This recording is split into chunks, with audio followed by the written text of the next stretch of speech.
এখন দেখছেন YouTube channel Nitai media live. আসুন আমরা মূল পর্বে প্রবেশ করি। আচ্ছা, রূপ গোস্বামীপাদ একটি অপূর্ব আমাদের সামনে দৃষ্টান্ত এনেছেন। ভগবান কৃষ্ণ বা যার স্ব ইষ্ট বা ঈশ্বর সচ্চিদানন্দ ভগবান আর ভক্তি, এই দুটো যদি আপনার সামনে আসে, আপনি কোনটা চাইবেন? ভগবান না ভক্তি চাইবেন? রূপ গোস্বামী জানিয়েছেন ভগবান না, ভক্তিকেই চাও। খুব ধ্যান দিন, কথাটি খুব মার্মিক কথা, হৃদয়স্পর্শী কথা। রূপ গোস্বামীপাদ তো জগৎগুরু রসাচার্য বলেছেন, ভক্তি আর ভগবানের মাঝে তুমি ভক্তি চাইবে। কেন জানো? এই 7 পার বাজারে গেছো, হরেক রকম ফল ফুল আস্বাদ্য দ্রব্য দেখছো, কিন্তু সেগুলো কিনে ভোগ করতে গেলে পকেটে পয়সা থাকা চাই। দোকানদার দেবে তো এমনি এমনি? দেবে? এগুলি দেবে না। ফুল ফল আস্বাদ্য বস্তু থরে থরে সাজানো আছে বাজারে, কিন্তু তোমার পকেটে অর্থ চাই, অর্থ ছাড়া ওগুলো তুমি পাবে না। তেমনি আস্বাদ্য তত্ত্ব হলো ভগবান, আর ভক্তি হলো তা কেনার বা তা আশ্রয় করার একমাত্র উপায়, ঐশ্বর্য, তাছাড়া হবে না। ভক্তি চাই, ভক্তি যদি না পাও উপভোগ হবে না। বাজারে খালি পকেটে গিয়ে কি কিনবেন আপনি? শুধু দেখে দেখে ফিরে আসতে হবে। প্রয়োজনীয় বস্তুগুলো থরে থরে সাজানো আছে, কিন্তু কিছুই উপভোগ করতে আস্বাদন করতে পারবো না। এই জন্য ভক্তি চাই। কেন চাই জানেন?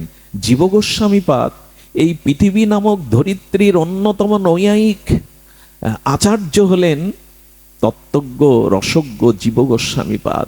তিনি তার ভক্তি সন্দর্ভে এমন একটি ভক্তির প্রতিপাদ্য বিষয়কে স্থাপন করেছেন, রাজার মাথায় যেমন রাজমুকুট, ভক্তিকে রাজমুকুটে পরিয়েছেন। কেমন জানেন? কেমন পরিয়েছেন?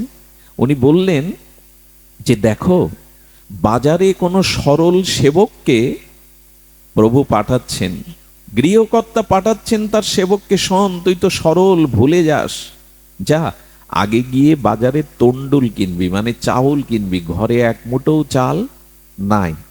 তারপরে তেল মশলা সবজি আলু পটল পরে কিনবি। এই সরলতার এই সেবকটি দাস বাজারে গিয়ে সেই তেল মশলা আলু পটল কিনেছে, কিন্তু চাল আনতে মনে নেই।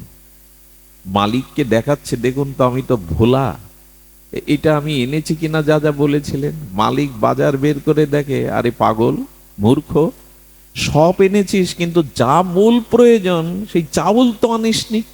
আচ্ছা, আপনাদের উপর বিচার দেই, ঘরে এক মুঠো চাল নাই, অথচ তেল মশলা আছে, কি করবেন তা? এক মুঠো চাল ফুটিয়েও সিদ্ধ করেও জীবন বাঁচানো যায়, কিন্তু জিরে মরিচ তেল মশলা কি করবেন আপনি?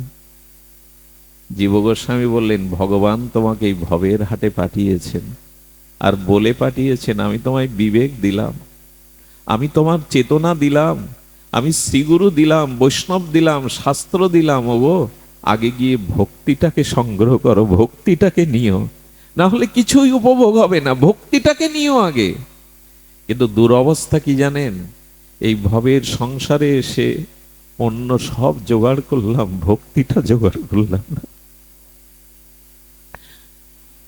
মানুষের কাছে শুনুন, তার গাড়ি আছে, বাড়ি আছে, তার একটু সম্মান দেওয়ার লোকও আছে, কিছু সহায় সম্পত্তি সকলের আছে। প্রশ্ন যদি করি, ভক্তি আছে তো, প্রেম আছে তো, এটা আর কবে সংগ্রহ করব? যে জন্য প্রভু পাঠিয়েছেন সেই ভক্তিটাই তো অধরা থেকে গেল, সেই ভক্তিটাই তো সংগ্রহ করলাম না। তো করলামটা কি? ঘরে এক মুঠো চাউল থাকলে, হ্যাঁ, নুন ঝাল না থাকলেও জীবন বাঁচানো যায়।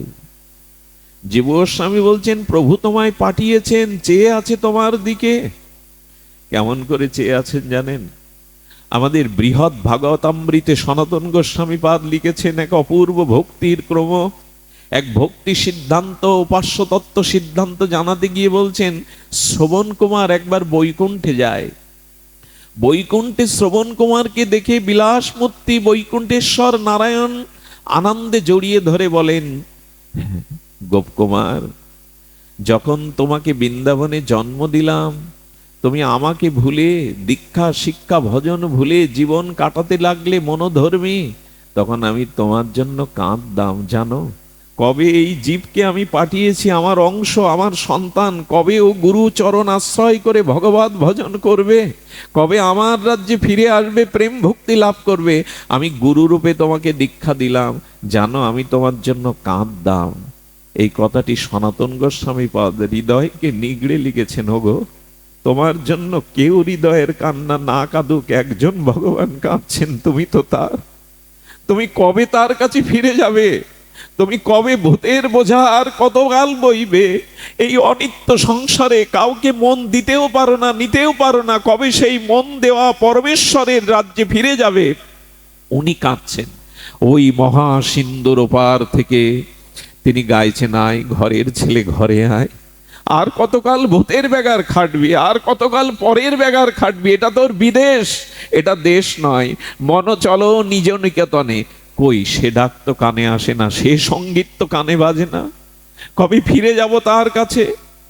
অসুস্থ সন্তানের শিহরে মা বসে থাকে হাসপাতালে, মাথায় হাত বোলায় আর নীরবে মায়ের বেদনার অশ্রু ঝরে, খোকা কবে সুস্থ হবি?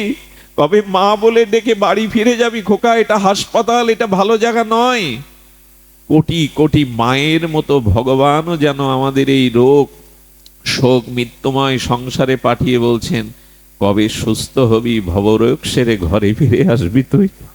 কবে ফিরে আসবি ঘরে? কবে আর আসবি আমার কাছে? এই আহ্বান ওপার থেকে তিনি জানাচ্ছেন।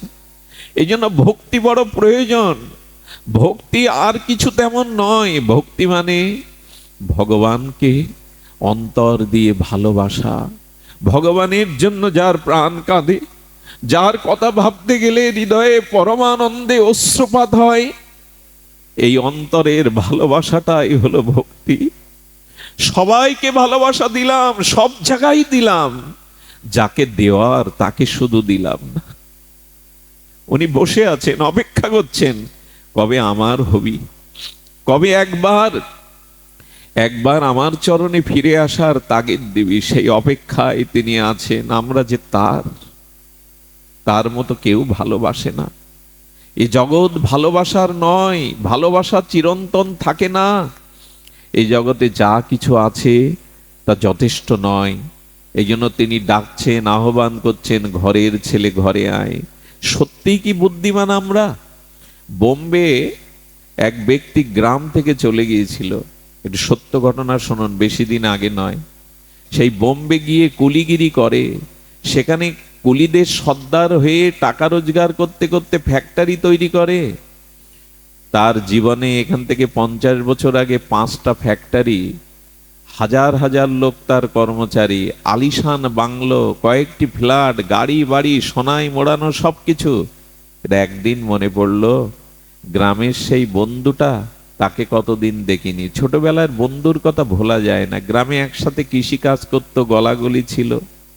সেই বন্ধুকে চিঠি লিখেছে, একবার দেখে যা না আমি কত বড় হয়েছি। খুব মন দিয়ে শুনুন, আমরা আসলে কোনটা সঞ্চয় করছি আর কোনটা সঞ্চয় করা উচিত। বন্ধুর বাড়ি গিয়ে আকাশচুম্বী অট্টালিকা দেখে, তার সোনায় মোড়ানো ঐশ্বর্য দেখে বলছেন, করেছিস কি তুই? গলা জড়িয়ে ধরে বললেন, এই তোর গায়ে এখনো ধুলা, এখনো তোর পোশাকটা ময়লা। আমি আর তা নই, দেখে যা আমার কতজন কর্মচারী। সবকিছু ডেকে বলছে, তোর অবস্থা বল। বলে, ওই চাষ করি, যা হয় দুমুঠো খেয়ে বেঁচে আছি। গায়ে দেখছিস না কৃষকের মধ্যে এখনো ময়লা? বলে, তুই সব থেকে বড় মূর্খ থেকে গেলি। এক কাজ কর, একটা লাঠি বের করে বলছেন, তোর থেকে মূর্খ যাকে পাবি এই লাঠিটা তাকে দিস, রেখে দে। তুই তো এক মূর্খ, আর তোর থেকে মূর্খ যাকে পাবি এই লাঠিটা দিস। 6 মাস পরে শুনলো এই বন্ধু হাসপাতালে মৃত্যু যন্ত্রণায় কাতরাচ্ছে, স্ট্রোক হয়ে, বাঁচার সম্ভাবনা নেই। এটা একজনের দ্বারা বলে পাঠিয়েছে, বন্ধুকে একবার আমার কাছে আসতে বলো। বন্ধুর সামনে গেছে না, হাত তুলতে পারছে না। আদো আদো কথাই বলছেন, বন্ধু আজকে যে তোর আলিশান বাংলো, হাজার হাজার কর্মচারী, ব্যাংক ব্যালেন্স, টাকা পয়সা, এগুলো তোর কাজে আসবে এখন? চোখের জল গড়িয়ে পড়ছে। মৃদুবন্ধ বলছে, কই কিছুই তো আজ আমার কাজে আসছে না। বলে, যা কাজে আসবে না, মৃত্যুর পরে পরকালে কোনো সহায়তা করবে না, সেই জিনিসই সঞ্চয় করে গেলি ওরে। মৃত্যুর পরে যা কাজে আসবে তা তো সঞ্চয় করলি না, তা তো কিছু গোছালি না, খালি হাতেই ফিরে যাবি। লাঠিটা বের করে বলছেন, মনে আছে তোর?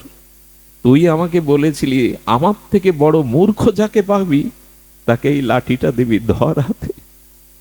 তুই জগতের সব থেকে বড় মূর্খ, পরকালের জন্য কিছু করে গেলি না। এই জগতে যা কিছু করলি এখন তোর এই হাসপাতালের বেডেও কাজে লাগবে না, নে লাঠিটা ধর।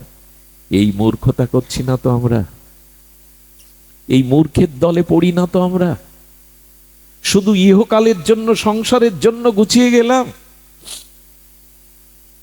পরকালে যে আমি একা, ওখানে যে কেউ হাতও ধরবে না, ওখানে কেউ তো পথ এগিয়ে দেবে না। এগুলো আমার আবেগের কথা নয়, এগুলি আসরকে মাতানোর কথা নয়। এটাই চিরসত্য, যে সম্পদ স্থায়ী, নিত্য, পরকালের জন্য তুমি তা কতটুকু সঞ্চয় করেছো। ইহকালের কোনো বস্তু তো কাজে আসে না, কোনো কাজে আসে না। হাসপাতালের রুমে যখন মুখে কিছু, আমাদের গৌতম বাবু উনি দুটো প্রসাদ নিয়ে দেন, রুগীর দিকে মুখ তাকিয়ে বলি, 25টা দিন মুখে তিনি কিছু দিতে পারেননি, আমি তার সামনে খাবো, কিছু মুখে দেব, মনে হয় আজকে সব থাকতেও তো একদিন এটা কাজে লাগবে না। সুধীবৃন্দ, একটা জিনিস বলি, অপারেশন করার সময় যখন ডাক্তার অবাস করে না, ওই সময় চেতনা থাকে না। আমার কি মনে হয় জানেন, এই দেহ থেকে আত্মাটা যেদিন বের করে নেবে, কাল বের করে নেবে, সেদিন সমস্ত দেহেন্দ্র অবাস হয়ে যাবে। একটা জায়গায় কাটলে অবাস থাকলে সাড়া থাকে না, আর সমস্ত দেহ যখন আত্মাটা বেরোতে চায় না, যখন কাল এসে টেনে নিয়ে যাবে, তখন হরি বলার সময় পাবো তো? হরি বলার মতো শক্তি থাকবে তো? সেদিন থাকবে তো? আজকে যদি অভ্যাস না করি, আজ যদি হরি ভজন না করি, ওদিন আসবে তো? আসবে না, কোনোদিনই আসবে না, এটা আসতে পারে না। ভগবান বলতেন, তে সমহং সমদ্ধুত্তা মৃত্যু সংসার ও সাগরাত। শুনুন তবে, ভগবানের মর্মস্পর্শী বাণী হলো এই, তে সমহং সমদ্ধুত্তা মৃত্যু সংসার সাগরাত। ওগো, এটা মৃত্যুময় সংসার সাগর। তবে জেনে রাখো, যিনি দেহ মন বুদ্ধি আমাকে অর্পণ করে আমাকে ভজন করেছেন, আমি কি করব জানো? ভবামি না অচিরাৎ পাট্য মজ্জ বেশিত চেত সাম। কি অভয় বাণী! আহা, ভগবান বললেন, যেদিন আমার স্মরণ নিয়ে এই জীবনটা কাটাবে, সে কি করবে জানেন? এই মৃত্যুময় সাগরের তীরে এসে দাঁড়ালে তাকে আমার তরণীতে উঠতে হবে না। আমি কি করব জানো? আমি কাণ্ডারি হয়ে, মাঝি হয়ে ওই ভবপারের খেয়াঘাটে দাঁড়িয়ে তাকে উঠতে হবে না, অচিরাৎ আমি তাকে বুকে জড়িয়ে ধরে হাত ধরে নৌকায় তুলে পার করে দেবো। আমি কথা দিলাম, এতে সংশয় করো না, আমি কথা দিলাম, আমি তাকে পার করে দেব। যে আমার পথে চলেছে, যে আমাকে ভালোবেসেছে, সর্বস্ব অর্পণ করেছে, এই মৃত্যু সাগরের তীরে দাঁড়ালে আমি কাণ্ডারি, আমি মাঝি, আমি কৈতব, আমি গিয়ে তাকে বুকে নিয়ে হাত ধরে আমার তরণীতে তুলে পার করে দেব। তাকে উঠতে হবে না, অচিরাৎ। এর পরেও সংশয় থাকার কথা আমাদের। আমি অচিরাৎ তাকে, দেরি করব না, তাকে খুব দ্রুত আমার তরণীতে তুলে নেব, আমি তাকে পার করে দেব। আচ্ছা ভগবান, ভক্ত তোমার কাছে প্রশ্ন যদি করে, সারা জীবন ভগবত ভজন করেছে, সংকীর্তন করেছে, আরাধনা করেছে, কিন্তু দেখবেন অনেকের মৃত্যুর সময় দেহে কোনো সাড়া থাকে না, হয়তো প্যারালাইসিস হয়ে গেল, হয়তো তার স্মৃতিশক্তি লোপ পেল, উন্মাদ হয়ে গেল। ভগবানকে যদি বলি, সারা জীবন ভালোবেসে অশ্রু সজল নয়নে তোমার নাম করে কি পেলাম প্রভু, অনেকে কি বলে জানেন? এই লোকটা না সারা জীবন সাধু পথে ভজন পথে চলেছে, অথচ মৃত্যুর সময় এভাবে মরল, বোবা হয়ে মরল, পাগল হয়ে মরল, স্মৃতিশক্তি নাই মরল। এটা বলবেন না। কেন ভগবান অঙ্গীকার করেছেন সারা জীবন নিত্য নিরন্তর যে আমাকে স্মরণ করেছে, মৃত্যুর সময় যদি তার দেহ স্মৃতি কাজ না করে, আমি তার হয়ে তার হৃদয়ে বসে তার হয়ে নাম করিয়ে নেব। আমি দায়িত্ব নেব গো, আমি দায়িত্বটা নেব। দায়িত্ব তখন তার নয়। জগৎ সেবম বহম মহম, আমি তার ভার বহন করে তার হয়ে নাম করিয়ে নেব, আমি তার নাম করিয়ে নেব। ভবামি না চিরাত পাত্য মর্যবেশিত চেত সাম, একবার মন আমাকে দাও, ভালোবাসাটা অনুরাগটা আমাকে দাও, ভুল জায়গায় দিতে যেও না। আমি কথা দিচ্ছি অচিরাত তোমাকে এই মৃত্যু সংসার সাগর হতে আমি পার করে দেব। এই জন্য বাহিরে সুখ নাই। আর ভজন করলে কি হয় জানেন? ভজন করলে শোক ব্যাধি এই জরার মধ্যে থেকেও একটা মানবিক শান্তি, একটা চেতনা পাওয়া যায়। দুঃখ কিন্তু তাড়িয়ে দিতে পারবো না, আমি পারবো না, না আপনি। জরা মৃত্যু ব্যাধি দুঃখ এগুলো কেউ তাড়াতে পারবে না। ভক্তের জীবনেও আছে, অভক্তের জীবনে আছে। কিন্তু ভক্ত হয়ে লাভ কি জানেন? ভক্তি পেয়ে লাভ কি জানেন? লাভ এইটুকুই যে প্রতিকূল অবস্থায়, রোগ শোক জরাব্যাধি অবস্থায় ভক্তের ভাবনাটা কি থাকে? ভক্তের ভাবনাটা থাকে, সেই ভাবনাটা এটা তোমার মঙ্গল, এটা আমার কর্মফল। সে এর মধ্যে থেকে একটা কিছু শক্তি পায়। এই জন্য ভক্তের জীবনেও দুঃখ আসবে, অভক্তের জীবনেও আসবে। পার্থক্য এইটুকু, ভক্ত তা সহনশীল হয়ে মেনে নিতে শিখবে। এটির মধ্যেও তার কোনো করুণাকে সে উপলব্ধি করবে। আর ভক্তের দুঃখের মধ্যেও ভগবত অনুভূতিটি তার কাজ করবে। ভজন করলে, ভক্তিপথে এলে রোগ শোক জরা মৃত্যু ব্যাধি অপমান আসবে না তা নয়, আরো বেশি আসার সম্ভাবনা। কিন্তু তার মধ্যেও সে ওই যে বদ্ধ ঘরের মধ্যে জানলাটা খুলে দিলে যেমন দক্ষিণে একটা বাতাস পরশ বুলিয়ে যায়, দেহে শিশুতল ছায়া একটা আনন্দ দিয়ে দেয়, সুশীতল একটা পরমানন্দ হাওয়া লাগে। দেখেন, বদ্ধ ঘরে থাকলে তা পায় না। একই ঘর ভজন যারা করে, হৃদয় দুয়ার যারা খুলে দিয়েছে, ওই বিপদের দিনে, মৃত্যুর দিনে, শোকের দিনে জানলার মধ্যে দিয়ে দক্ষিণা বাতাস এসে তাকে শান্তি দিয়ে দেয়। ওর মধ্যেও সে একটা শান্তি পেয়ে যায়। এটা তোমার করুণার দান, এটা তোমার কৃপার দান। এই উপলব্ধি এই ভজন থেকে আসে, এই ভক্তি থেকে আসে। তাই অনুরোধ করব আপনাদের, ভেঙে পড়বেন না। শূন্য স্থান ভগবান দেন ওই শূন্য জায়গায় তাকে বসানোর জন্য। তবে ভক্তি পাওয়ার উপায় একমাত্র সাধু সঙ্গ। আমি আপনাদের ইতিপূর্বেও শুনেছি, ভগবানকে পাওয়ার উপায় শাস্ত্র, জ্ঞান, ধ্যান, যোগ, সাধনা এটাতে পাওয়া যায়। তীর্থযাত্রা, বিগ্রহ সেবা, দেবদেবীর আরাধনা এটাতে পাওয়া যায়। কিন্তুটা কি? কিন্তু হলো সব থেকে শীঘ্র প্রেম ভক্তি ভগবানকে পাওয়া যায়, তার উপায় হলো যে তাকে পেয়েছে তাকে ধরো, যে তাকে পেয়েছে তাকে ধরো।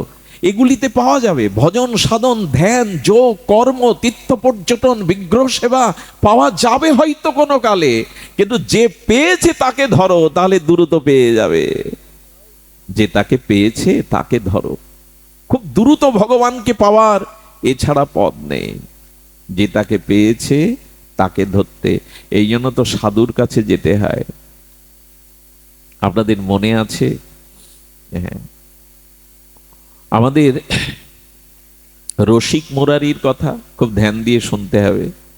সাধু সঙ্গে অনুরাগী ভক্ত সঙ্গ হলে কি হয়? এই ভক্তি পাওয়ার একমাত্র পথ ভগবান বলে দিয়েছেন রসিক মুরারির এই দিব্য জীবনীতে। দেখুন, ভগবান বলছেন, আমাকে ভজিবার যার আছে অভিলাষ, ধ্যান দিন, শব্দের দিকে ধ্যান দিন। আমাকে ভজিবার যার আছে অভিলাষ, সে ভজুক গিয়ে মোর মঙ্গল দাস। গোবিন্দ বলছেন, আমাকে ভজবার যার অভিলাষ বা ইচ্ছা আছে, সে যেন আমার দাসকে ভজন করে। যে তাকে পেয়েছে না তাকে ধরুন, দ্রুত তাকে পাওয়া যাবে।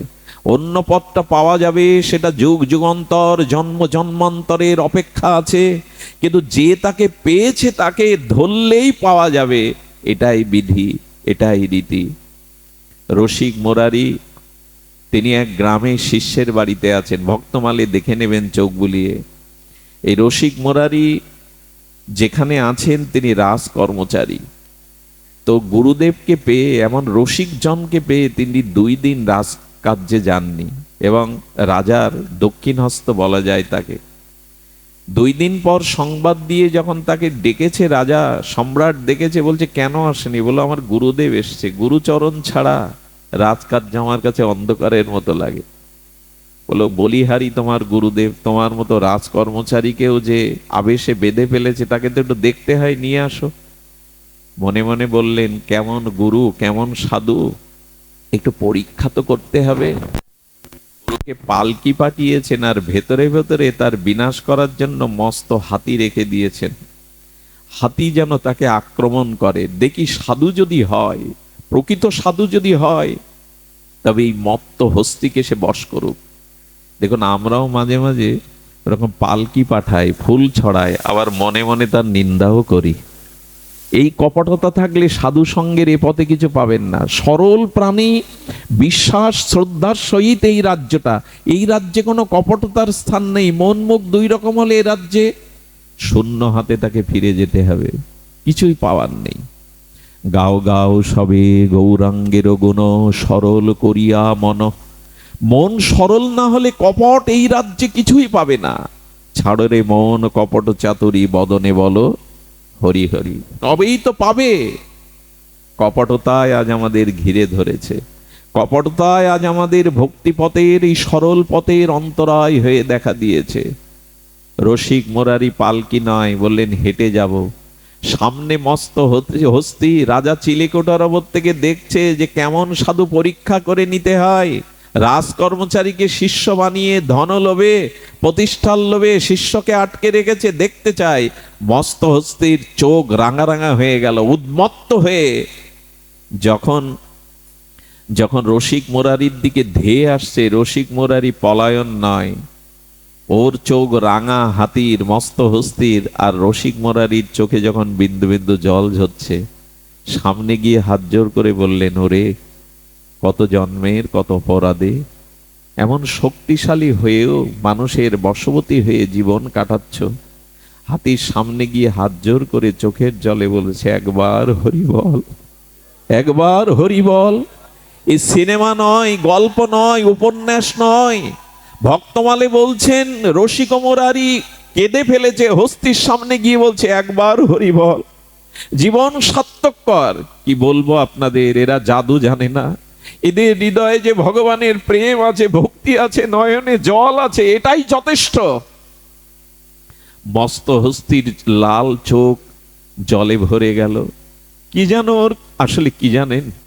আগুনে হাত দিলে যেমন জেনে জ্ঞাত অজ্ঞাত সারে হাত দিলে যেমন হাত পড়ে, যদি কোনো ভগবানের প্রিয় ভক্ত, নিষ্কাম ভক্ত, অপরাধ শূন্য ভক্তের হরিনাম হরিকথা কানে যায়, তবে আগুন যেমন পুড়িয়ে দেয়, হরিনাম কানে গেলেও হৃদয়ের পাপ বুদ্ধি পুড়িয়ে দেয়। হৃদয়ে আর পাপ বুদ্ধি থাকে না, হৃদয়ে থাকে না। এই যে এখানে আমরা সবাই একসাথে নারী পুরুষ বসেছি, এখন কারো মনে কোনো পাপ বুদ্ধি উদয় হয় নাই। হরিকথা হরিনাম ভগবত ভক্তের মুখ দিয়ে, কর্ণ দ্বার দিয়ে প্রবেশ করলে চিত্তে পাপ বুদ্ধি বিনাশ হয়ে যায়। আগুন যেমন পুড়িয়ে দেয়, হরিকথা হরিনাম পাপ বুদ্ধিকে পুড়িয়ে দেয়। হাতির কর্ণ দিয়ে যেই এই রসিক মুরারি মহা অনুভবী ভক্তের কর্ণে প্রবেশ করেছে হরিনাম, একবার হরি বল, সঙ্গে সঙ্গে হাতির সেই পশু বুদ্ধি চলে গিয়ে ঝরঝর করে চোখে জল আসছে। সম্রাট চিলেকোঠা থেকে দেখছে রঙ্গ। হাতিটা কি করলো জানেন? তার হৃদয়ের অনুভূতি দ্বারা চোখের জলে রসিক মুরারির চরণে লুটিয়ে পড়লো, সুর দিয়ে দুপানি চোখে। সম্রাট দেখছে কে একটা মস্ত হস্তিকে একবার হরি বলে চোখের জল ফেলায়, চরণে প্রণাম করছে। কে? এই হলো প্রকৃত সাধু, এই হলো সাধুর মহিমা। আমার মতো মাদিস্য জন নয়, যাদের হৃদয়ে রাধা মাধব আছেন, নিতাই গৌর আছেন, শ্রী গুরুদেবের চরণ ছাড়া যারা হৃদয়ে আন চিন্তা করে না, এই অনুভব হবি ভজনানন্দী নিত্য নিরন্তর হরিনামে রত, ভগবত চিন্তনে রত, সে সাধুর চিত্ত এত নির্মল। আচ্ছা, সূর্য উঠলে অন্ধকারকে তাড়ানো লাগে গো? বল প্রয়োগ করা লাগে? সত্য সাধু সঙ্গ হয়ে গেলেই চিত্ত নির্মল হয়ে যায়। সাধু মুখে হরি কথা, হরিনাম হৃদয়ে গেলেই তার চিত্ত প্রশমিত হয়ে যায়। সাধুটার মাথায় হাত দিলেন, কি করলো জানেন? রসিক মুরারির সাথে সাথে হাতিটাও চলেছে, রাজ কর্মচারীরা তাকে বাধা দিয়ে ফেরাতে পারেনি। এই সাধু দর্শন করে রাজাও অবাক হয়ে গেলেন, চরণে পড়ে বললেন, ক্ষমা করে দিন, আমি পরীক্ষার জন্য বড় অনিষ্ট করতে পাঠিয়েছিলাম, কিন্তু বুঝলাম আপনারা মানুষ, কিন্তু মানুষ নন। আপনারা হাত চোখ কান নাক মুনি এসেছেন, কিন্তু আপনারা মানুষ নন। আপনার ভগবানের বড় প্রিয় পাত্র, আপনার ভগবানের বড় প্রিয়। এই রাজা রসিক মুরারির শিষ্য হয়ে গেলেন। হাতিটা এ রসিক মুরারি কানে হরিনাম দিয়ে দীক্ষা দিয়ে নামকরণ করলেন। নামকরণ বললেন গজপতি দাস। দীক্ষার পরে গুরুদেব একটা নামকরণ করে, দ্বিতীয় জন্ম হয় আমার, ভজন জগতে দ্বিতীয় জন্ম হয়। নাম রাখলেন গজপতি। কি করলেন জানেন? আহা, এ কথা বলবার মতো ভাষা আমার কাছে কই, এ কথা প্রকাশ করবার মতো অনুভূতি আমার কাছে কই। ভজন নাই, সাধন নাই, এ কথা কি আমার মতো মাদিস জিহ্বায় প্রকাশ হয়? রসিক মুরারির সাথে সাথে হাতুটা চলতেন। যেখানে হরি কথা, ও আগে গজপতিকে দাদা সঙ্গে তিলক দিয়ে দিয়েছেন রসিক মুরারি। লোকে হাসে আসুক, লোক তোমাকে উদ্ধার করবে না, লোক তোমার জন্ম মৃত্যুকে এড়াবে না, লোকে যাই বলে বলুক। এই গজপতিকে তিলক করে দিতেন, মাঝে মাঝে প্রসাদী মালা দিয়ে দিতেন। আর সুরে আর কি করতেন জানেন? ভাগবত যেখানে হতো, আর এই গজপতি গিয়ে দুপা মেলে কান খাড়া করে হরি কথা শুনতো।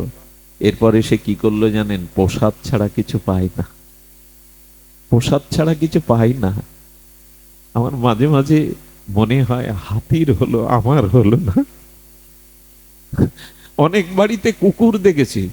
আমি ভারতের দক্ষিণ দিনাজপুরে একবার পাঠ করতে যাই, ওখানে এক ভদ্রলোকের বাড়ি যেখানে আমি ছিলাম, উনি ভাগবত দিলেন 2 দিন। সেদিন দেখলাম ওনার বাড়ির কুকুরটা সন্ধ্যাবেলায় ঝাঁজ ঘন্টা বাজিয়ে যখন কীর্তনায় ও দোবাহ তুলে নৃত্য করে, কুকুরটা নৃত্য করে। আমি অবাক হয়ে বললাম, ও কি খায় এত স্বাস্থ্য? বলে প্রসাদ ছাড়া ওর সামনে অন্য কিছু দিলে খায় না। শুনবেন, একাদশীতে সে অন্নও পায় না।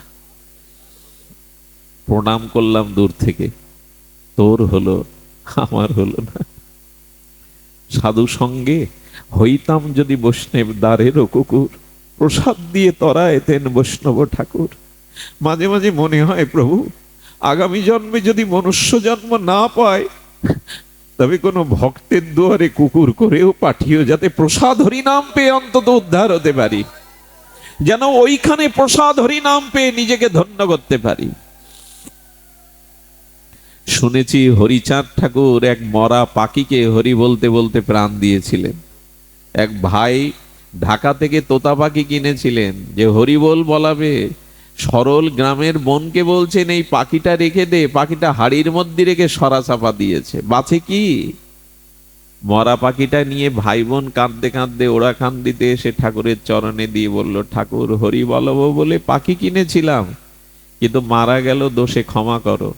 আরে আমার কাছে দে। সামনে দিয়ে তাকে কয়েকবার হ্যাঁ হরি বল বলতে বলতে মরা পাখিটাই বেঁচে গিয়ে হরি বল বলতে লাগলে। গল্প নয়, হরি নামে মৃত সঞ্জীবনী সদা, এটাও হয়, এটাও হয়। হরি নামে হয় নাকি? এটাও হয়। বিশ্বাস নেই আমাদের, আস্থা নেই আমাদের, সবই হয়। মৃত সঞ্জীবনী সুধা। তো রসিক মুরারির এই গজপতি দাসকে ভাগবত শোনাতেন, আর তিনি প্রসাদ পেতেন। জল পেতেন কি জানেন? এ কথা আমাদের বিশ্বাসে আসা উচিত। ভক্তরা যেখানে পা ধুতো না, ওইখানে গর্তে জল জমা থাকতো। ওই ভক্তদের চরণ ধৌত জলটাই পেত হাতিটা। যদি উপায় হয়, যদি করুণা হয়। এখন রসিক মুরারি বললে, আরে তুই বসে বসে খাবি, এত বড় শরীর, প্রসাদ দিতে হয় ভক্তদের, একটু কাজ কর। সেদিন থেকে কি করতো জানেন? বাজারে যেত, গিয়ে সুর দিয়ে প্রণাম করে সবজিওয়ালার কাছে চাইতো, দাও বৈষ্ণবের জন্য ভিক্ষা করছে। তরকারিওয়ালা সবজিওয়ালার এই দশা দেখে তিলক দেখে দিয়ে দিত তরকারির বোঝা। চাউলের দোকানে গিয়ে প্রণাম করে তিলক মাথায় তো বলতো চাউল দাও, ওই এনে সাধু সেবায় লাগাতো। আহারে, হাতি হয়েও সাধু সেবা করলো। কিন্তু আমাদের মাঝে মাঝে মনে কি ভক্তদের নিয়ে একটু সেবা করায়, একটু ভক্ত সেবা করায়, বিশ্বাস করুন যখনই এটা মনে হয় আর সেটা ব্যস্ততার জন্য না করি, তখন সেই অর্থটা অন্য দিক দিয়ে নষ্ট হয়ে যায়, রোগে শোকে নষ্ট হয়ে যায়। অর্থের একটা অংশ সৎ কাজে লাগাবেন, না হলে কিন্তু ওই অর্থটা অন্য দিক দিয়ে শেষ হয়ে যাবে। মামলা মকদ্দমা, চুরি ডাকাতি, সন্ত্রাসী, রোগ শোক কোনো না কোনো ভাবে বেরিয়ে যাবে, আটকাতে পারবেন না। এটাই জগতের নিয়ম। আজকেই যারা এই অনুষ্ঠান করছে ধন্য তারা, এদের প্রত্যেকের পা ছুঁয়ে যদি প্রণাম করা যেত। ওরা যে কাজটা করছে এটা সাধারণ কাজ নয়। এতগুলি মানুষকে একত্রিত করে আমাদের আধ্যাত্মিক চেতনা, ভাগবত ভক্তির প্রগতি, এই যে আয়োজন, এটা সাধারণ নয়। ধন্য এরা, ধন্য এদের মানসিকতা, ভাবনা। এই তো চাই অর্থের সদ্ব্যবহার। দেখুন তো এখন যে পরিবেশ, সেটা কোথায় অর্থ দিয়ে কিনবেন আপনি? বিয়ে বাড়িতে, শাদী বাড়িতে কোথায় কিনবেন এটা? এমন পরিবেশ আর কি মেলে এই মরজগতে? এই জন্য অর্থটার যাতে সদ্ব্যবহার হয় তাই করতে হয় জগতে। এক মুঠো যদি শুদ্ধ কোনো মানুষ পায়, ভক্ত পায়, ভগবান বড় প্রসন্ন হয়। ভগবান বলেছেন আগে মানবিক গুণাবলীতে গুণান্বিত হও, ভক্তি তো অনেক উপরে, আগে মানুষ হও, আগে নিজের সদ্ব্যবহার করো। হাতিটা ভিক্ষা করছে বৈষ্ণব সেবার জন্য, ভিক্ষা করে এনে সাধু সেবা করত। কিন্তু রাজার কানে নালিশ গেল, এই হাতিটা বাজারে চাউল ডাল সবজি নিয়ে যায়, রাজা বিচার করে। রাজা দেখলো যে হাতি একা একা গিয়ে বৈষ্ণব সেবার বাজার নিয়ে আসে, এরকম বুদ্ধিমান হাতিকে দরকার। রাজা ষড়যন্ত্র করে 4 জনকে পাঠালো সাধু বেশে। সাধু না হলেও যাবে না, ও সাধু হয়ে গেছে। সাধু বেশে ওকে ধরে আনো বাজার থেকে। 4 জন মালা তিলক সাধু বেশ ধরে গেলে মনে করলো সৎসঙ্গে ডেকে নিয়ে যাচ্ছে। সরল বিশ্বাসে গজপতি দাস তাদের সাথে যেই রাজ দুয়ারের সামনে গেল, শত শত লোক তাকে শৃঙ্খলিত করে বেঁধে ফেলল। এর পরের কাহিনীটা বড় হৃদয় স্পর্শ করে। 7টা দিন শৃঙ্খল করে বেঁধে রাখলো। সামনে কত খাদ্য, এ তো মুখে দেয় না। সাধু সঙ্গবিহীন, প্রসাদবিহীন, বৈষ্ণবের চরণ জলবিহীন 7 দিন না খেয়ে পড়ে আছে মরার মতো। গ্রন্থকার লিখছেন ভক্তমালে, ওর মনের অনুভবিত ভক্তমাল গ্রন্থকার নামাজি লিখছেন, ও প্রাণ ত্যাগ করবার সংকল্প করব। যদি সাধু সঙ্গ না হয়, প্রসাদ না পায়, বৈষ্ণব সেবা হরিকথা না পায়, প্রাণ রেখে লাভ কি? এ প্রাণ রেখে লাভ কি? মাছকে জল থেকে তুলুনও বাঁচবে না। যারা এই পথে এসেছেন, ভজন অনুভব পেয়েছেন, তারা সাধু সঙ্গ, হরিকথা, হরিনাম ছাড়া তারা বাঁচবে না। অন্য কিছু দিয়ে তাদের বাঁচানো যাবে না, এটা তাদের প্রাণের দাবি। মাছ বাঁচে না জল ছাড়া, ভক্ত ভক্তি ছাড়া, ভজন ছাড়া, সাধু সঙ্গ ছাড়া বাঁচে না। সুধীজন, সুধীজন, এমনি করে 7 দিন যখন সংকল্প করে, পাবে না, রাজ সম্পদ পাবে না। রাজা বললে এক কাজ করো, গঙ্গার তীরে নিয়ে যাও। এখানে বদ্ধ জায়গায় হয়তো পেতে পাচ্ছে না, গঙ্গার তীরে নিয়ে শৃঙ্খলিত করে নিয়ে যাও, নিয়ে ওখানে দেখো কিছু খাই কিনা, হলে বাঁচানো যাবে না। গঙ্গার তীরে গজপতি দাসকে এসে গঙ্গাকে দেখেই মনে মনে বললেন, মা, হে পতিত পাবনী, তুমি তো হরির চরণচ্যুতা, তুমি হরির চরণামৃত। মা, আমি কিঞ্চিত সাধু কৃপা পেয়েছিলাম, গুরু কৃপা পেয়েছিলাম, তাই তোমার দুয়ারে আমাকে ওরা এনেছে। মা, এ প্রাণ আমি আর রাখতে চাই না, রাস বন্ধি থেকে আমি মুক্তি চাই, দাও মা, তোমার কোলে আমার শেষ আশ্রয় দাও। হাতিটা এই বলতে বলতে শৃঙ্খল মুক্ত হয়ে সেই যে গঙ্গায় প্রবেশ করলো, সুরটা উঁচু করে মা গঙ্গাকে সাক্ষী রেখে বলছে, মা, এ দেহ তোমাতেই পতন হোক, তুমি হরির চরণ থেকে প্রবাহিতা, তোমার চরণে দেহ রাখলে আমি আগামী জন্মে হয়তো বৈষ্ণব শরীর পাবো, মনুষ্য শরীর পাবো, ভজন করতে পারবো। দাও মা, আমাকে আশ্রয় দাও। সেই গঙ্গাতেই গজপতি দাস প্রাণ ত্যাগ করে চিরদিনের মতো ভগবত রাজ্যে ফিরে গেল। এই হলো সাধু দর্শন, সাধু সঙ্গের মহিমা। সদ্গুরুদেবের এই হলো মহিমা। শ্রী গুরু পাদ পদ্ম, সদ্গুরুর চরণাশ্রয়, এটাই হলো মহিমা। আর আমাদের এই যুগ চৈতন্যের যুগ, আমাদের এই যুগ নিত্যানন্দ করুণার যুগ, আমাদের এই যুগ ব্রজভজনের যুগ, আমাদের এই যুগ নবদ্বীপের সংকীর্তনের যুগ। এই বিশেষ কলিতে চারিদিকে অন্ধকার বটে, কাম কামনা হিংসা, বিশ্বজুড়ে লোকক্ষয় রক্তক্ষয়, কিন্তু এর মধ্যেও একটি পরম পাওয়া আছে। এটা নিতাই চৈতন্যের যুগ, এটা হরি নামের যুগ, এটা প্রেমের যুগ। এই যুগে অল্পতেই যারা ভগবত চরণ আশ্রয় করে, হরি নাম আশ্রয় করেছে, সাধুগুরু আশ্রয় করেছে, অতি অনায়াসে পার হতে পারবে। সত্য যুগের মতো কঠোর তপসাধনা নয়, ত্রেতার মতো অশ্বমেধ গোমেধ যজ্ঞ নয়, দাপারের মতো ষোড়শৈশ্বর্যে পূজা নয়। এই যুগে একমাত্র সরল প্রাণে যদি দিনান্তে কেউ একবার নিতাই বলে, একবার গৌর বলে, ভগবান তাকে করুণা করবেন। আমাদের জন্য এই হরিনাম, এই হরিকথা দিয়ে গেছেন। এই হরিনাম হরিকথাকে অবলম্বন যারা করেছে এরা বঞ্চিত হবে না, এরা বঞ্চিত হতে জানে না। চাই দন্য, চাই সংযম, চাই নিরভিমানতা। আজকের দিনে সব থেকে যেটা বড় সেটা হলো এই দন্যের দ্বারা, দীনতার দ্বারা। আজ আমরা যদি একটুখানি হৃদয় সরল করে হরি কথা হরিনামকে আশ্রয় করতে পারি, তবে আমাদের আর চিন্তা নাই। গৌরাঙ্গেরও দুটি পদ, যার প্রেম সম্পদ, সে জানা ভক্তি রসসার। এই তো মহাজনের বাণী। শ্রী গৌর চরণকে যারা আশ্রয় করেছে, দিনান্তে যারা একবার নিতাই চরণকে আশ্রয় করেছে, হা নিতাই বলে ডেকেছে, তাদের আর ভয় নাই। তারা এই অবনী পরে প্রেম ভক্তির সম্পদ রূপ তাকে পাবে। আজ মহাপ্রভু, আজ নিতাই চাঁদ জীবের কাছে হাত বাড়িয়েছেন। দেখুন, ভগবান এসে জীবের সামনে হাত বাড়িয়েছেন, আয় আয়, কাছে আয়, তোর জন্ম জন্মান্তরের পাপ তাপ। দেখুন, আমাদের ব্রজেন্দ্র নন্দন সেই শচীসুত হইল। সেই মহাপ্রভুর বন্দনায় বাবাজিরা কীর্তন করেন, যিনি নন্দের নন্দন, ওখানে বলছেন নন্দের নন্দন, আর এখানে বলছেন শচীসুত হইল সেই। ওখানে বাবার নামটি নিল, পিতার নামটা নিল, আর মহাপ্রভুর বেলায় মায়ের নাম নিল। কেন? নন্দের নন্দন যেই শচীসুত হইল, কেন এখানে জগন্নাথ সুত হইল সেই বলা যেত না? পিতার নাম নেওয়া যেত না? বলে মহাজনের বাণী সাধারণ নয়। তার কারণ কি জানেন? আমাদের মহাপ্রভুর বেলায়, আমাদের শ্রীকৃষ্ণ চৈতন্য বেলায় কেন শচীসুত শব্দটা দেয়া হলো?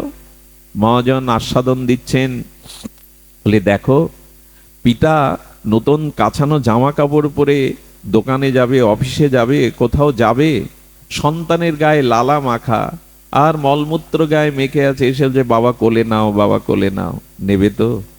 আরে যা যা, সরে যা, সরে যা, মায়ের কাছে যা, এখানে না, বলে কি না?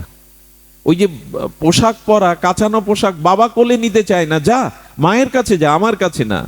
মা সারাদিন পর হয়তো খেতে বসছে কি কখনো কোনো কাজ করছে, সন্তান ওই ধুলাবালি মেখেও যদি একবার মা বলে ডাকে না, মা ওর দিকে চেয়ে কোলে নাও বললেই আর তার ময়লা মাটি দেখে না, কোলে নিয়ে স্নেহের আঁচল দিয়ে তার ধুলাবালিগুলো মুছে দেয়। এ যুগের ভগবানও এরকম করুণা নিয়ে আমাদের মাঝে এসেছেন। ওরে, অনেক পাপ তাপ ময়লা আবর্জনা আছে রে, ভয় নাই, একবার আমার চরণে আয়, একবার হরি বলে ডাক। আমি কথা দিচ্ছি, তোর অনন্ত জন্মের পাপ তাপ মুছে দিয়ে তোকে কোলে নেব মায়ের মতো। একজন মায়ের মনে যদি সন্তানের গায়ে ধুলাবালিতে ঘৃণা না হয়, মলমূত্রে, তো ভগবান তিনি তো আমাদের আশ্রয় তত্ত্ব। তার একবার তার চরণে এগিয়ে যান। সংসারে অনেক কিছু হয়েছে, সংসারে অনেক কিছু করেছেন, এখানে কিছুই সার পাওয়া যায় না। সংসারের সার একমাত্র ভগবত ভজন, ভগবত চরণাশ্রয়। এটুকু যেন বঞ্চিত না হয়। তবে এইটুকু বলতে পারি, শরণ যদি নিতে পারেন, ঠিক ঠিক শরণাগতি যদি আমরা নিতে পারি, ভয় নাই। আমাদের গঙ্গাদাসকে একদিন মহাপ্রভু ডেকেছিলেন, গঙ্গাদাস গঙ্গাদাস। গঙ্গাদাস এক বয়োবৃদ্ধ হাত জোড় করে গৌরের সামনে এসে বলছে, প্রভু এই অধমের নাম ধরে ডাকলে প্রভু আমার এত সৌভাগ্য, আদেশ করো প্রভু। গঙ্গাদাস মনে পড়ে আজ থেকে 40 বছর আগের ঘটনা। গঙ্গাদাস বলছে, প্রভু স্মরণ করিয়ে দিন। বলেন, তোমার ঘরে আগুন জ্বালিয়ে দিয়েছিল বিজাতিরা, মনে আছে? বলে, হ্যাঁ। তোমাকে ধর্মচ্যুত করবে বলে অস্ত্র নিয়ে তোমার পেছনে ছুটছিল। বলে, প্রভু এ কথা জানলো কি করে? হ্যাঁ প্রভু, সেদিন ছুটছিলাম স্ত্রীর হাত ধরে, ঘর ফেলে, ঘর জ্বলছে, ধর্ম ত্যাগ করব না, এই জন্য স্ত্রীর হাত ধরে ছুটছিলাম। তারপরের কথা গঙ্গাদাস বলল, গঙ্গার তীরে এসে দাঁড়ালাম, কিন্তু দুর্ভাগ্য কোনো মাঝি নাই, নৌকা নাই। পেছনে সেনারা ধর্মচ্যুত করার জন্য আগ্নেয়াস্ত্র নিয়ে এগিয়ে আসছে। স্ত্রীকে বললাম, এই গঙ্গাতে আত্মহনন করে, আত্মহত্যা করে ডুব দিয়ে মরব, কিন্তু ধর্ম ত্যাগ করব না। তুমি রাজি? স্ত্রী বলল, তোমার সাথে মরতে রাজি, কিন্তু ধর্ম ত্যাগ করতে রাজি নই। যখন গঙ্গায় ঝাঁপ দিতে যাব প্রভু, বলে তখন কি হলো? মহাপ্রভু জিজ্ঞাসা করছেন, কি হলো গঙ্গাদাস? বলে, এক তরুণ নাবিক, এক তরুণ মাঝি এসে বলে, গঙ্গাদাস ঝাঁপ দিয়ে লাভ নেই, আমার নৌকায় ওঠো, আমার তরণীতে ওঠো, ঝাঁপ দিয়ে লাভ নেই। হ্যাঁ প্রভু, 40 বছর আগে সেই নবী পার করার পরে কি হলো? ওপারে গিয়ে তাকে বলেছিলাম, কি দেব তোমায়? জীবন দিলে, ধর্ম রক্ষা করলে। বলল বলল তোমার কাছ থেকে কিছু নেব না। মনে পড়ে সেই মাঝির কথা। গঙ্গাদার লুটিয়ে পড়ে বলছেন, প্রভু তাকেই তো সারা জীবন মনে খুঁজছি, কে সে? মহাপ্রভু বললেন, সেদিন আমি তোমাকে নৌকায় তুলে পার করে দিয়েছিলাম। পারের একজন আছে, আমাদের ভরসা করুন। একজন আছে, এই অনন্ত বিশ্ব ব্রহ্মাণ্ডকে যিনি পরিচালনা করছেন। এটা এমনি এমনি হচ্ছে না। এই অনন্ত বিশ্ব ব্রহ্মাণ্ডের অনুপরমাণু গ্রহ নক্ষত্র, আচ্ছা তিনি না চাইলে আমি আপনার দিকে চাইতে পারি? তিনি না চাইলে আমি জিহ্বা দিয়ে বাক্য বলতে পারি? তিনি না চাইলে আপনি এক পা এগোতে পারেন? তিনি না চাইলে নিঃশ্বাস প্রশ্বাস বইতে পারে? তিনি না চাইলে আমি একটি পদও অগ্রসর হতে পারি না। সকল কিছু তার দান, তিনি আছেন। গঙ্গাদার লুটিয়ে পড়ল, তবে তুমি পার করে দিয়েছিলে। চোখের জলে বৃদ্ধ গঙ্গাদাস অনুরোধ করে বললেন, তবে প্রভু আরেকটি চাওয়া আছে, সেই চাওয়া আপনার আমার যেন হয়। প্রভু সেদিন যেমন পার করে দিয়েছিলে, আর একটা দিন ওরকম নদীর কোলে আমাকে দাঁড়াতে হবে। কথা দাও না? সেদিনও করি না পেলে পার করে দেবে, কথা দাও। সেদিন এমনি করে তরিতে তুলে নিও, পার করে দিও। আসুন আমরাও আবেদন জানাই, আমরাও নিবেদন জানাই। প্রভু ভুল অনেক করেছি, পিছন পথে অনেক চলেছি, কিন্তু ক্ষমা করে দাও। তুমি ক্ষমার আশ্রয় আধার। আমরা যদি তোমার চরণে আজ থেকে শরণ নেই, তুমি ক্ষমা করে দিও, তুমি কোলে তুলে নিও, তুমি চরণে ঠেলে দিও না। আর শেষের দিনে এমনি করে তুমি পার করে দিও। সুধীজন, আমি যাকে ফেলে রেখে এসছি, আসবার কথা না। আমাদের এখানে আমার এক মা আছেন, বারবার বলছিল, বাবা ভক্তরা অপেক্ষা করবে, ভগবানই তো সব করেন, ওনার জন্য একটু প্রার্থনা করবেন।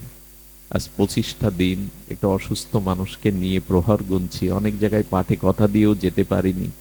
একটু প্রার্থনা করবেন, তিনি ভগবান যা চান তাই যেন হয়, আপনাদের ইচ্ছায় তিনি। আর আমি আজ ধন্য, আমার সামনে দুজন এসেছেন আমার সাথে, কি বলবো তাদের পরিচয়, কারো প্রশংসা করা উচিত নয় ব্যাসপীঠে। আমাদের সাতক্ষীরার উনি জজ, একজন বিচারক। তিনি ছায়ার মতো আমার সাথে কটা দিন তার বাড়ি থেকে তিনি প্রসাদ ভোজি, মহৎ বৈষ্ণবপদ বাবাজির আশ্রিত, কি না করছেন। তিনি আমার মাঝে আছেন, সনাতন দা আছেন, তিনি ওখানের একজন হয়েও তিনি ছায়ার মতো এই কাজ করছেন। এদের জন্য দেওয়ার কিছু নেই, আছে এরা যেন ভগবত ভক্তিতে এগিয়ে যেতে পারে। আমি দাদাকে, আমাদের বিচারক মহাশয়কে যদি দুটি কথা বলবার আপনাদের কাছে অনুমতি পাই, উনি দুটি কথা আমাদের উদ্দেশ্যে বলুন, বসেই বলুন দুটি কথা। উনি সময় নাই, ওনার পরিচয়টা দেওয়াও আমার উচিত না, তবু বলে ফেললাম। তিনি একজন জজ, তারপরেও তার ভক্তি জীবন অসাধারণ। পরিবারের সবাইকে নিয়ে প্রসাদ ভোজে ভজন করছেন। ওনাকে অনুরোধ করছি দুটি সমাপনী কথা বলার জন্য। আমাদের একজন সচিব মহাশয় আছেন, আমার ভালো লাগছে কেন জানেন? ভাগবতটা যে শুধু আমার মতো মূর্খের না, ওনাদের মতো সজীব, ওনাদের মতো বিচারক আজ ভাগবতে আসছে, এটাই আমাদের পরম প্রাপ্তি, এটা আমাদের পুরস্কার।